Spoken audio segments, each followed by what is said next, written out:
ये देश में अगर ये भक्ति करोगे खुलेआम तो नहीं कर पाओगे।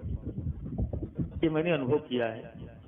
इस भक्ति को आपको बहुत अकेले में करना है। इसीलिए शायद तत्ववेता संत महापुरुष इस बात पर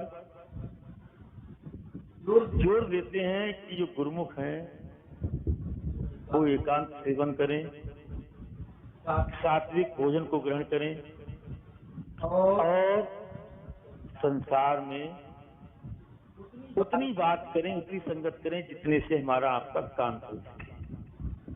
वरना एकांत सेवन करें।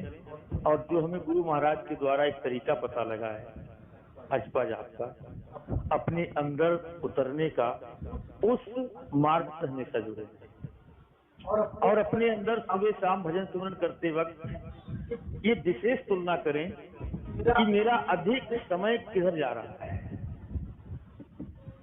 मेरे विचारों में संसार के लोग तो अधिक सम्मिलित नहीं हो रहे हैं, कहीं मैं संसार के विचारों को अधिक ग्रहण नहीं कर रहा हूं। अगर ऐसा हो रहा है तो आप वंचित हो रहे हैं अपने लक्ष्य से और आप धीरे धीरे इतनी दूर चले जाएंगे कि आप इस मार्ग पर लौटना भी चाहेंगे तो लौट नहीं पाएंगे। इसलिए सजग रहें, जागते रहें।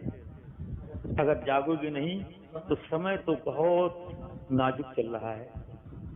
संत महापुरुषों के संदेश हमको मिल रहे हैं। भविष्यमाल का पुस्तक की भविष्यवाणियां सटीक हो रही हैं और हो सकता है कि आने वाले समय में ये बीमारियां सत्य होंगी जो उन्होंने लिख रखी हैं। साथ साथ लिखा है कि 10 साल के अंदर अंदर केवल 33% जनसंख्या रह जाएगी और वही लोग रह जाएंगे तो बाकी सच्चे गुरुमुख है, जो अपने हृदय रूपी मंदिर में उतर सकते हैं, जिनकी लगन संसार में कम है, जो संसार को केवल कॉन्शियस माइंड से ही डील करते हैं। सब कॉन्शियस माइंड में उनका परमात्मा बता हुआ है।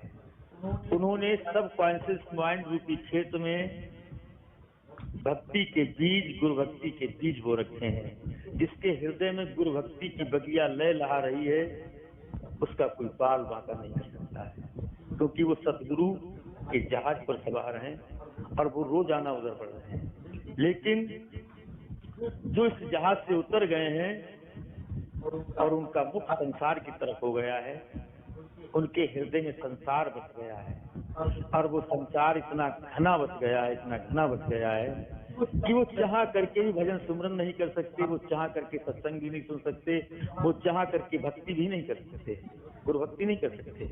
उनके दिमाग में तो ये आत्मज्ञान रटन जैसा हो गया कि मैं शरीर नहीं हूँ, मैं जन्म और अविनाशी हूँ, मैं आत्मा हूँ, मैं गुरुमुख हूँ, मुझे भजन सुमरन करना चाहिए। वो केवल ये मनन चिंतन ही करते रहेंगे, लेकिन वो इस मार्ग पर कभी आ ही नहीं सकते, क्योंकि उन्होंने अपने हृदय में संसार को बसा रखा है। इसलिए संसार को केवल चेतन मन तक सीमित रखें। अब चेतन मन में संसार को मार दें। अगर आपने संसार को चेतन मन में नहीं मारा तो आपको रोना पड़ेगा, पछताना पड़ेगा और वो समय दूर नहीं है जब आप इस संसार से चल बसेंगे तो आपको 84 लाख योनियों के कैद खाने में जाना पड़ेगा और नरकाद योनियों में बात करना पड़ेगा। यहाँ की कोई भी दौलत, यहाँ की कोई पढ़ाई, यहाँ की कोई पद प्रतिष्ठा आपका साथ नहीं दे सकती। इसलिए सभी प्रेमियों से हाथ जोड़ के प्रार्थना है कि जागो। ये माया आपको अपने जाल में बांध रही है। आप इस माया के जाल से जब ही निकल पाएंगे जब गुरु भक्ति रूपी कीली से लग जाएंगे। और गुरु भक्ति रूपी कीली से लगने का मतलब क्या है? अपने विचारों को साझा करें। आप एक कदम भी संसार में बगैर गुरु की निगरानी पर न रखें, क्योंकि समय बहुत नाजुक है। कोई भी कदम रखें संसार में तो गुरु की निगरानी में होना चाहिए, तभी आप बच पाएंगे। वरना काल के दूत आपको अपने जाल में फांस करके आपका ये अनमोल हीरा जन्म बर्बाद कर देंगे। प्रेम से बोलिए रघुनाथ भगवान की जय। विशेष चर्चा हम लोग हरिपुर में आए हुए हैं, अब भोजन